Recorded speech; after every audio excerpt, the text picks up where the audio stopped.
अखिल भारतीय विद्यार्थी परिषद के जिला भर ले आए कार्यकर्ता मन कांकेर में मेडिकल कॉलेज खोले बर सरकार के सुस्त रवैया ला देखत कांकेर कलेक्ट्रेट के घेराव करे बर निकलिन, जेला पुलिस रास्ता में ही बैरिकेड लगा के रोक दिस। जेकर बाद एबीवीपी के कार्यकर्ता मन रास्ता में ही नारा लगाए बर चालू कर दिहिन। बैरिकेड में चढ़ के एबीवीपी के कार्यकर्ता मन प्रशासन के खिलाफ में करीब 1 घंटा ले रास्ता में ही प्रदर्शन करीस। करीब 1 घंटा बाद कांकेर तहसीलदार आनंद नेताम ला 5 सूत्रीय मांग ला लेके ज्ञापन सौंपी और मेडिकल कॉलेज ला जल्दी खोले जाए के मांग करी। एबीवीपी के कार्यकर्ता मन अपन मांग ला जल्द पूरा नहीं करे जाही तो आगू और उग्र आंदोलन करे जाए के बात कहीस।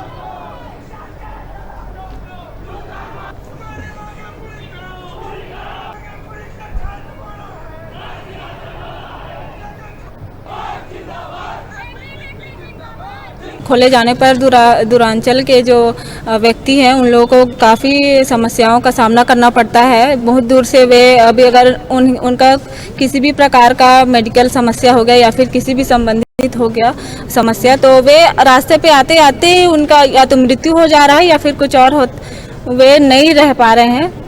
इसी के संबंध में आज मेडिकल कॉलेज खोले जाने के संबंध में ज्ञापन दिया जा रहा है। पिछले 1 वर्ष से भी ज़्यादा समय जब बीत गया है तब माननीय मुख्यमंत्री भूपेश बघेल जी के द्वारा सार्वजनिक रूप से सार्वजनिक कार्यक्रम में ये घोषणा किया गया था कि कांकेर में मेडिकल कॉलेज की स्थापना की जाएगी, लेकिन आज 1 वर्ष से भी ज़्यादा समय बीत गया है, लेकिन ज़मीनी स्तर पे उसका कोई भी कार्य प्रारंभ नहीं हो पाया है। ना इसका निर्माण कार्य कोई प्रारंभ हो पाया है, ना ही इसमें प्रैक्टिस करने जो छात्र आएंगे, इसमें पढ़ने जो छात्र आएंगे उनके लिए उपकरण या मशीनरी किसी भी प्रकार की लाई गई है। यहाँ पर मेडिकल कॉलेज की मांग रख रहे हैं और लोग चाहते हैं कि जल्द से जल्द कार्य प्रारंभ हो और ताकि जो है हमारे जितने भी क्षेत्र के स्टूडेंट हैं पढ़ाई करें और अपना रोजगार सुचारू रूप से चलाएं, इस तरीके से इनका मांग है।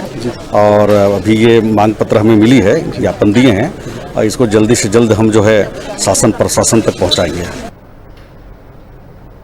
मैं रुका दन छोटकुन ब्रेक ले बार, ब्रेक के बाद फिर मिलबो, तब तक देखा रहा न्यूज़ 36 छत्तीसगढ़ की आवाज़।